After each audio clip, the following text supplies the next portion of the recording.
আছে, জুলা জুবাইর আছে। এবং যেহেতু আমাদের ফেব্রুয়ারি মাস চলছে, অমর একুশে গ্রন্থমেলার কথা আমাদের কারোই অজানা নয়। এক মেলার একদম শেষ প্রান্তে দাঁড়িয়ে এখনও প্রচুর নতুন লেখকের নতুন বই আসছে, কিংবা প্রতিষ্ঠিত লেখকদের নতুন কিছু বই আসছে। এই বিষয়ে আপনাদের নিশ্চয়ই আমাদের চেয়ে বেশি ভালো তথ্য আছে। তবে এই মুহূর্তে দুজন লেখক এবং কথা সাহিত্যিক আমাদের সাথে আছেন, পরিচয় করাচ্ছি। ডান দিক থেকে পরিচয় করাই, আমাদের সাথে আছেন লেখক সাইমুর রহমান তুলি এবং আছেন কথা সাহিত্যিক অরুণ কুমার বিশ্বাস। দুজনকে শুভ সকাল, স্বাগত সকালের বাংলাদেশে। কেমন আছেন?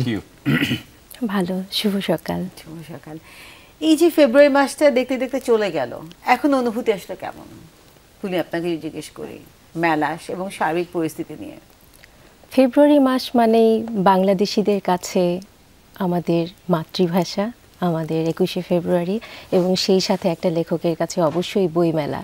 বইমেলা আমরা অনেক বেশি আগ্রহ থাকে বইমেলার জন্য সারা বছর, কিন্তু ফেব্রুয়ারি যখন শেষ হয়ে যায় ঠিক এই সময়টাতে মনের মধ্যে একটা কম্পন থাকে যে শেষ হয়ে যাচ্ছে, তারপর আমাদের লেখা থামে না। ফেব্রুয়ারির রেশটা কিন্তু লেখকদের মাঝে সবসময় থেকে যায়। বাহ, চমৎকার। আপনাকে যদি একই প্রশ্ন করি। প্রশ্ন উনি যেটা বলেছেন ঠিকই আছে, বাট আমার কাছে যেটা মনে হয় যে আমি একটু অতিচারী না, বরং অগ্রগামী। আমার মনে হচ্ছে যে এরপরে আসতেছে মার্চ মাস, এটা আমাদের জন্য খুবই গুরুত্বপূর্ণ। তবে যেহেতু দীর্ঘদিন ধরে আমার বই বেরোয় বই মেলায়, তো এটার একটা বাণিজ্যিক মূল্য আছে। আমরা যেভাবেই বলি না কেন, বই এক ধরনের প্রোডাক্ট, এবং আমাদের যারা প্রকাশক এবং পাঠকও যদি যতদিন এটাকে তারা প্রোডাক্ট হিসেবে গণ্য করতে না শিখবে, মার্কেটিং হবে না। বই কিন্তু আমরা সবসময় হাহাকার করি, বই ভালো চলছে না, বিভিন্ন ধরনের আমাদের অজুহাত অভিযোগ এগুলো রয়েছে। বাট আমি মনে করি যে আমাদের সময় এসছে এটাকে প্রফেশনালি এবং অলসো প্যাশনেটলি নেওয়ার। যে বই মেলা কিন্তু এটা শুধু বইয়ের কে কেন্দ্র করে অনেক লোক একসাথে জড়ো হচ্ছে তা না, এটার যে মুখ্য উদ্দেশ্য নতুন বাজার তৈরি করা, অবশ্যই বাজার তৈরি করা। তা না হলে কিন্তু বিশ্ব বাজারে আমাদের বাংলা সাহিত্য খুব একটা জায়গা করে নিতে পারবে বলে আমি মনে করি না। অনুবাদের দিকেও জোর দিতে হবে। বা চমৎকার। অরুণ, আপনি একটা অসাধারণ কথা বলেছেন যে আসলে ফেব্রুয়ারি মাস জুড়ে আমার কাছে যেটা বরাবরই মনে হয়, এটা হচ্ছে ব্র্যান্ডিং এর একটা মাস। আমি বইগুলোকে ব্র্যান্ড করতে পারি, যেন বছর জুড়ে এই বইগুলোর বিক্রি নিশ্চিত করা যায়। সেক্ষেত্রে এবার বইমেলার যে চিত্র দেখছেন, একদম আর মাত্র দুদিন বাকি, আর দুদিন পরেই মেলা শেষ হয়ে যাবে। কি মনে হয় কতখানি একজন লেখক হিসেবে সফল বলবেন? খুব যদি আমি খুব স্ট্রার্কলি যদি আমি এটাকে ইভ্যালুয়েট করি, এবারের মেলা একটু আমি মনে করি যে ঠিক সেইভাবে আমাদের আশাহত না করলেও খুব আশাদীপ্ত নয়। কারণ আমি দেখেছি যে প্রচুর লোকের ভিড় হয়েছে অন্যান্য বছরের মতো, কিন্তু আমি বই হাতে করে কাউকে বেরোতে দেখেছি এদের চেয়ে যারা আইসক্রিম খেয়েছে, প্রচুর খাওয়া দাওয়া করেছে, ঘোরাঘুরি করেছে, প্রেম করেছে। ইভেন আমার যে বই খুনের প্রস্তাব, আমার খুনের প্রস্তাবেও সাড়া দিয়েছে, এরকম লোক একটু কম দেখেছি এবারে, বরং অন্যত্র তাদের বিচরণটা বেশি দেখেছি। তবে তারপর আমি বলবো যে এই সময়টা আমাদের বিনোদনের সময়, আনন্দের সময়। I am happy. বাহ, চমৎকার। একটু আক্ষেপ, ভালো লাগে, ভালোবাসা সব মিলেমিশে একটা অনুভূতি। তুলির কাছে আমরা যেতে পারি। তুলি, খুব স্বাভাবিকভাবে আপনার লেখা এসছে, এবং এই প্রস্তুতিটা কবে থেকে, এমন একটু জানতে চাই যে প্যাশনেটলি যে বিষয়টাকে ধারণ করেন, এটাকে প্রফেশনালি নিলেন ঠিক কবে থেকে? বেশ আগে থেকে। আমি যখন ঢাকা বিশ্ববিদ্যালয়ে পড়াশোনা করছি তখন থেকেই আমার লেখা প্রকাশিত হতো। তো লেখার ব্যাপারটা ছোটবেলা থেকে শুরু হয়েছিল। আমার কাছে সবসময় মনে হয়েছে সারা জীবন আমি একটা কাজ করতে ভালোবাসি, সেটা হচ্ছে আমি লিখতে ভালোবাসি। তো এইভাবে চলছিল লেখালেখি। আর আমার বইটি হচ্ছে একাকিত্ব ও মনের যত্ন, আত্ম উন্নয়নমূলক বই। মানসিক স্বাস্থ্য নিয়ে আমি কাজ করছি দীর্ঘদিন যাবৎ। তো আমার কাছে মনে হয়েছে প্রত্যেকটা মানুষের জন্য এই বিষয়টা জরুরি।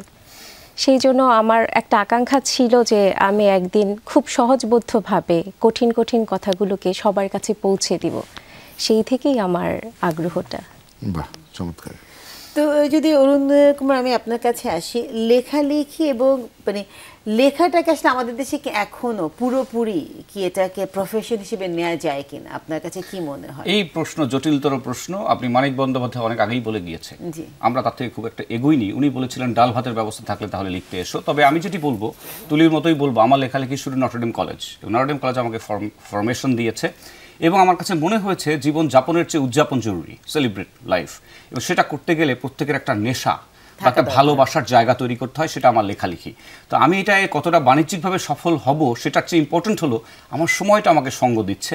আমার লেখালেখির মধ্য দিয়ে, এবং এর আগেও আমি আপনাদের সঙ্গে কথা বলেছি, ডিটেকটিভ, থ্রিলার, অ্যাডভেঞ্চার এগুলো বিশাল বাজার রয়েছে, এবং পাঁচজরি থেকে আমার যে বইগুলো বেরোয় এগুলো একাধিক এডিশন বই মেলাতেই হয়, এবং সেটার ফলে আমি প্রচুর আমার অর্থাগম হয়, এবং এটা একই সঙ্গে মুখের গ্রাস, পেটের গ্রাস, মনের গ্রাস সবই হচ্ছে। তবে আমি এটুকু বলতে চাই যে যারা লিখবেন তাদের কিন্তু এটা একটু গুরুত্বের সঙ্গে, আবারও সেই বলবো, it can B A product, এবং যারা মার্কেটিং ভালো জানেন তারা জানেন একটা পণ্য আপনি বাজারে ছেড়ে দিলে কিছুই হবে না, এটা বেঅরি স্লাশ, যতক্ষণ না পর্যন্ত সেটাকে পাঠকের কাছ পর্যন্ত নিয়ে যান তার জন্য অনেক কিছু করতে হয়। ইভেন একটা ছোট্ট টিপস দেই, গতকালকে আমি আমার পাঠককে দেখছিলাম, নতুন পাঠক, তিনি বইটা ধরে ফ্ল্যাপ দেখছেন, একবার দেখছেন বই সম্বন্ধে কি লেখা আছে ছোট করে, এ পাশে দেখছেন লেখক কেমন মানের।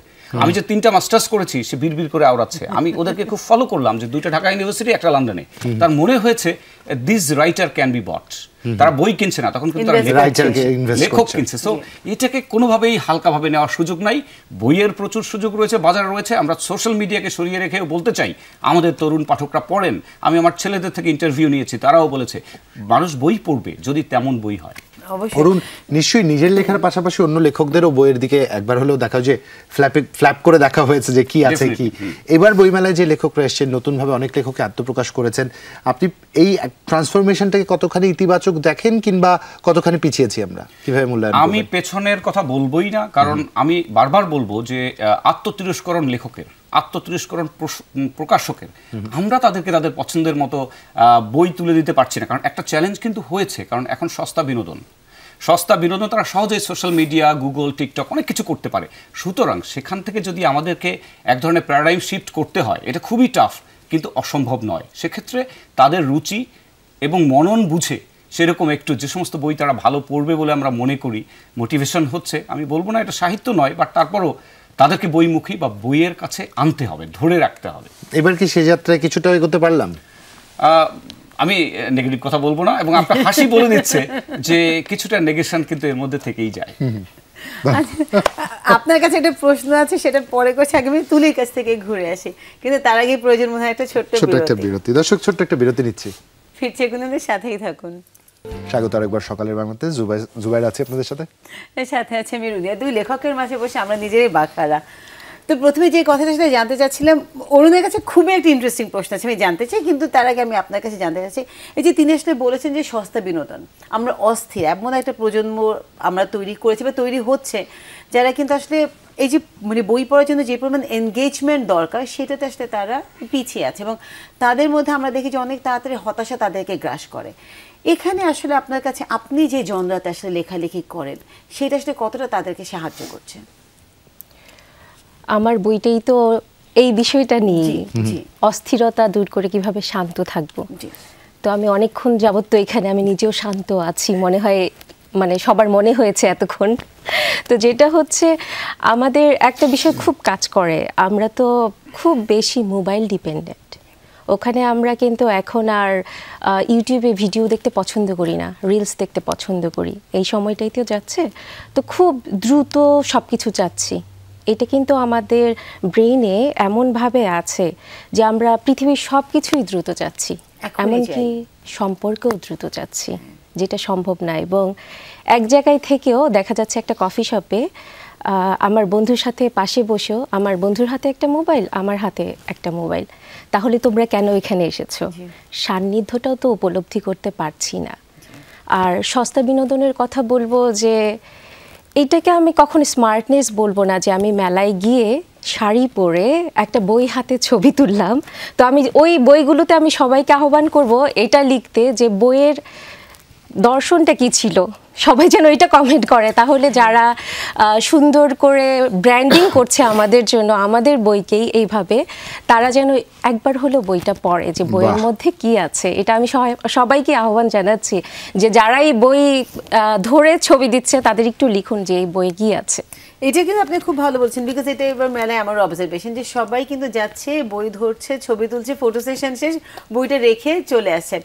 আপনি যখন বলছিলেন যে এই যে বাজারে কিন্তু এখন আমরা একটা দেখতে পাচ্ছি যে একটা থ্রিলারের কিন্তু কাটতি হয়েছে, সেটা লেখার মাধ্যমেও আসছে এবং তার পাশাপাশি আমাদের ওটিটি প্ল্যাটফর্মেও কিন্তু আমরা থ্রিলার দেখছি। Right. লেখক কি মার্কেটের ডিমান্ডের উপর বেস করে লিখবেন নাকি লেখক আসলে মার্কেটের ডিমান্ড ক্রিয়েট করবেন? আপনি খুবই একটা মানে এটা খুবই কি বলে মুরগি জামাই দিয়ে হারানো ডিমান্ড। জামাই ঠকানোর একটা কোশ্চেন করেছেন। তবে আমি একটা জিনিস বলতে চাই, আসলে থ্রিলারের চাহিদা ছিল, জি, সবসময়ই আমরা আছে। আবিষ্কার করেছি। আপনি যে শার্লক হোমসের কথা বলেন, আর্থার কোনান ডয়েল, বলা হয় শার্লক হোমসের যে সিরিজ এটা বাইবেলের পরে সবচেয়ে বেশি বিক্রি হওয়া বই। এবং স্যার উইনস্টন চার্চিল, যিনি কিনা একমাত্র রাজনীতিক যিনি নোবেল পুরস্কার পেয়েছেন সাহিত্যে, তিনি বলেছিলেন যে আমি খুবই লাকি যে আমার জন্ম হয়েছে আর্থার কোনান ডয়েলের জন্মের পরে। অর্থাৎ এতটাই উনি পছন্দ করতেন। তার ব্যোমকেশ বক্সীর কথা বলতে পারি, আর তারপরে আমরা এরকুল পোয়ারো, ফেলুদার কথা বলতে পারি। ফেলুদার কথা বলতে পারি, সুপার ডুপার। এবং আমার ধারণা ফেলুদা যখন লেখা হতো তখন সবচেয়ে বেশি, এখনো প্রচুর পপুলার। এখন আপনার একটা প্রশ্ন হতে পারে যে আমি জানি আপনি কোন দৃষ্টিকোণ থেকে বলেছেন যে অনেকে ব্রাত্য সাহিত্য মনে করে যে এটা সাহিত্য পদবাচ্য কিনা, কিন্তু আমার বক্তব্য হলো আমি যখন ক্রাইম অ্যান্ড ক্রিমিনালিটির কথা বলি, আমি যখন অ্যাডভেঞ্চারিজমের কথা বলি, তখন আমি কাকে নিয়ে বলি? আমি কিন্তু চাঁদের থেকে কোনো প্রেক্ষাপট নিয়ে আসি না। আমি আপনার আমার কথাই বলি। সেখানে হয়তো যে জিনিসটা থাকে যে মুগ্ধকর, রোমাঞ্চকর এবং টেনে রাখা। আপনি দেখবেন ছোটো নর্মাল বই আমরা কি করি, স্কিপ করে যাই, পছন্দ না হলেই বাদ দিয়ে পড়ছি। কিন্তু আমি বলি আমার ডিটেকটিভ অলোকেশ রয় একবার শুরু করলে, ভালো লাগুক আর খারাপ লাগুক, you have to keep it on, কারণ আপনি এটাকে ছেড়ে যেতে পারবেন। আমার বক্তব্য হলো আপনি অনেক শাহী খানাদানা তৈরি করেছেন, মননশীল সৃজনশীল বড় বড় কথা, কিন্তু সেগুলোকে ছুঁয়েও দেখছে না, অর্ধেক খেয়ে উঠে যাচ্ছে। সেটা ভালো নাকি আমি যেটা তৈরি করছি পুষ্টিগুণ সম্পন্ন, একটু ভালো লাগা, একটু মানে অ্যাটাচমেন্ট থাকা? আমাদের মোট কথা হলো যে কিছুটা হলেও পাঠক তার নজর কাটতে হবে, তার পছন্দ অপছন্দের দিকে মূল্যায়ন রাখতে হবে। তা না হলে দেখবেন একসময় আপনার খাবার পড়ে থাকবে টেবিলে, ভালো খাবার, কিন্তু কেউ ছুঁয়েও দেখছে না। আমি অত্যন্ত মার্কেটিংয়ে বিশেষজ্ঞ, আমার বই আছে মার্কেটিং জাদু, এবং আপা যেটা বলছিলেন আমার একটা বই আছে স্ট্রেস ম্যানেজমেন্ট। আমি এত পদের লেখা কেন লিখি? This is called market mix.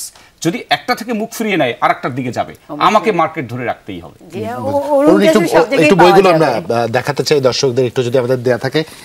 আপনার ডিটেকটিভ সিরিজের প্রশ্ন করতে চাই, এবার কি আছে বা কি হয়েছে একটু জিস্ট দিলেই হবে, পুরোটা পড়ে দেখতে চাই। একটি খুনের প্রস্তাব, কাভারটা দেখতে পাচ্ছেন ঝকঝকে। এখানে একটু বলে রাখি যে অনেকেই বলেন নামে কি এসে যায়, কিন্তু নামে অনেক কিছু এসে যায়। অনেক কিছু এসে একজন যায়। ব্যক্তি কবি হতে পারেননি, কারণ তার নাম ছিল মনীন্দ্রনাথ বৈরাগী। তো আমি ওই নামের প্রতি অশ্রদ্ধা করছি না। আমার বক্তব্য হলো যে যখন রান্না করি অনেক কিছুই লাগে। সো একটি খুনের প্রস্তাব, এই নামের মধ্যে কি মনে হয় না যে এটা একটা নতুনত্ব আছে, একটা কৌতূহল আছে? হ্যাঁ, আমরা প্রেমের প্রস্তাব পাই, আমরা টাকা পয়সার প্রস্তাব পাই, আমরা বিভিন্ন আজে বাজে প্রস্তাব পাই, কিন্তু খুনের প্রস্তাবও কিন্তু সম্ভব। ডিটেকটিভ অলোকেশ রয় দেখাচ্ছেন যে একজন খুনি তার সামনে বসে একটা গল্প শোনাচ্ছে, আলটিমেটলি উনি বুঝতে পারেন হঠাৎ করে যে এই তো সেই প্রসপেক্টিভ খুনি, ও খুন করতে যাচ্ছে, প্রস্তাব দিয়ে ফেলেছে। সো এটা একটা চমৎকারিত্বের মধ্যে আছে। লাস্টে খুনটা হয় কিনা এটা সাসপেন্স থাকুক, এটা থাকুক সাসপেন্স, আপনি বলে দিবেন না, স্পয়লার দিবেন না। রাইট।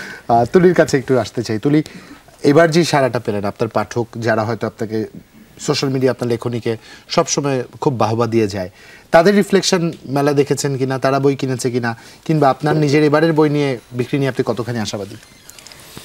আমি পজিটিভ দেখছি সব কিছু, কারণ আমি এই কথাটা বলেছিলাম যে কঠিন বিষয়টাকে সহজবোধ্য করে তাদের কাছে তুলে ধরা। সবাই আসলে গুগল করে হাউ টু এইটা সেইটা, এটাই আমরা কিন্তু করে যাই সব সময়। দিনের শেষে হয় কি যে আমরা আসলে কাজে লাগাতে পারি না। তো আমার বইটাতে আমি আমার পাঠকদের আহ্বান জানিয়েছি বইয়ের সাথে বন্ধুত্ব করতে এবং একটা জার্নি করতে।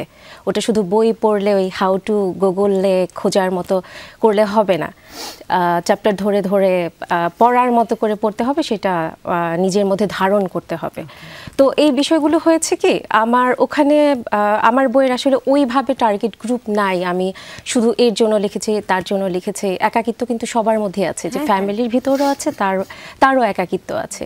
তো আমি দেখেছি ইয়াং জেনারেশনের মধ্যে ভীষণ সাড়া আমার বইটি নিয়ে, এবং তারা বই নিয়ে ছবি তুলছে, বিষয়টা এরকম না, বইটা পড়ে তারা আমাকে বিভিন্নভাবে জানাচ্ছে যে এটা ভালো লেগেছে, আমরা এভাবে অ্যাপ্লাই করছি আমাদের জীবনে এবং একটা পরিবর্তন আসছে, এবং পরিবর্তন কিন্তু সম্ভব। আমি এটাই বলেছিলাম যে আমাদের পৃথিবীটা আসলে আমাদের হাতে। অবশ্যই সেটাকে আসলে আমাদের হাতেই আছে এবং আমাদেরকে গড়তে হবে বইয়ের মাধ্যমে। অরুণ কুমারের কাছে শেষ প্রশ্ন, মার্কেটিং, আজকে পুরো মার্কেট নিয়ে আসলে আমরা কথা বলছি। এই বইয়ের ক্যারেক্টারগুলোকে কখন আমরা আসলে হয় না মানে পর্দায় দেখতে পাবো? এটা আপনি তো আসলে আমার মুখের কথা কেড়ে নিয়েছেন। অলরেডি আমরা ওটিটির জন্য কাজ করব বলে ঠিক করেছি, আমরা ক্যারেক্টার সিলেকশন করছি এবং আমার তো মনে হয় যে আপনি খেয়াল করেছেন কিনা, আমি যেখানেই যে আমার বই একটা থাকে কেন, ও কাভারটা দেখলো, নামটা দেখলো, আমার নামটাও দেখলো, কখনো কখনো কিন্তু লেখককেও মার্কেটাইজ করতে হয়, নট অনলি বুক। এবং আরেকটা যেটা মনে হয় যে আমি লেখালেখি না করলে কি করতাম। আবার আপা বললেন যে একাকিত্ব, আমি তো একাকিত্বকে খুবই মানে উপভোগ করি। তখন মনে হয় যে আমি কি বোকা। তখন নিজের সঙ্গে যখন নিজে কথা বলি তখন কিন্তু কোনো আব্রু থাকে না, কোনো আড়াল বা দেয়াল থাকে না, তখন কিন্তু নিজেকে নিয়ে কাটাছেড়া করা যায়। এবং আমি মনে করি আপনি একটা প্রোডাক্ট, যেটাকে আমরা বলি R&D, রিসার্চ অ্যান্ড ডেভেলপমেন্ট, এটা ব্যক্তি জীবনে দরকার। আপনারা একমত হবেন কিনা? আর দ্বিতীয় কথা, জীবনে অনিশ্চয়তা আছে, থাকবে। আমি এটাকেও খুব এনজয় করি। এটাই সুন্দর। যদি কেউ বলে দিত যে অমুক দিন আমি মারা যাব, তাহলে কিন্তু আমি চাল জিরা পোটলা নিয়ে রেডি হইতাম যে আমি তো মারাই যাচ্ছি। এটার কোনো দরকার নেই, একসময় হঠাৎ করে হাওয়া হয়ে যাব। I like it. এবং এই জন্য আমি মনে করি যে প্রত্যেকটা দিনই খুব ইম্পর্টেন্ট টু বি সেলিব্রেটেড। আমি আমার ছেলেদেরও বলি যে দেখো তোমার কি হবে, হ্যাঁ তুমি জানো না কি হবে। এই যে জানো না, এই জিনিসটাই বিস্ময়বোধ, বি ওয়াইল্ডারমেন্ট। যেটা আখতারুজ্জামান ইলিয়াস স্যারের একটা ইসে আমি শুনেছি যে আমার জীবন খুব ভালো লাগে, কারণ আমি মাঝে মাঝে মনে করি আমি শিশু, যা দেখি সেটা দেখেই আমি বিস্মিত হই। এই বিস্মিত হতে পারাটা, এটা স্মার্টনেস। যেমন যে কোনো বৈপরীত্যকে সামলে ওঠাটা, এইটা স্মার্টনেস। আমার জীবনে চ্যালেঞ্জ নেই মানে I don't have any opportunity. আমাকে অপরচুনিটিটা নিতে হবে, পেতে হবে, এবং অবশ্যই উইথ পজিটিভ ভাইব। আমি কখনোই হেরে যাওয়ার আগে আমি বলবো man can be destroyed but can never be defeated. এইটাই আমি আমার তরুণদের বলি। এবং বলি যে তোমার ডিটেকটিভ বই পড়ো, যুক্তি মনস্ক, বিজ্ঞান মনস্ক হও, তোমাকে কেউ আটকাবে না। Life is really beautiful and colourful. আমরা এই কালারফুল নোটেই আজকের অনুষ্ঠানটা রাখতে চাই। একদম আজকে এখানেই শেষ করছি। অরুণ কুমার বিশ্বাস, সাইমা রহমান তুলি, দুজনকে অসংখ্য ধন্যবাদ। দর্শক, একটি খুনের প্রস্তাব খুঁজে দেখতে পারেন, ভিন্ন কিছু আছে আমার পড়া, একটু শিরোনামটুকু দেখে বোঝা হয়ে গেছে। আজকের মতো এখানেই ইতি টানবো। আর যদি কারো একাকিত্ব ভালো লাগে তাহলে অবশ্যই সাইমা রহমান তুলির কাছে চলে আসুন। একদম বইটা পড়ে নিতে পারেন, পছন্দসই যে কোনো লেখকের বই পড়ে নিতে পারেন, তবে পড়ুন, পড়লেও মাথা খুলে। ভালো থাকবেন সবাই, শুভ সকাল। শুভ সকাল।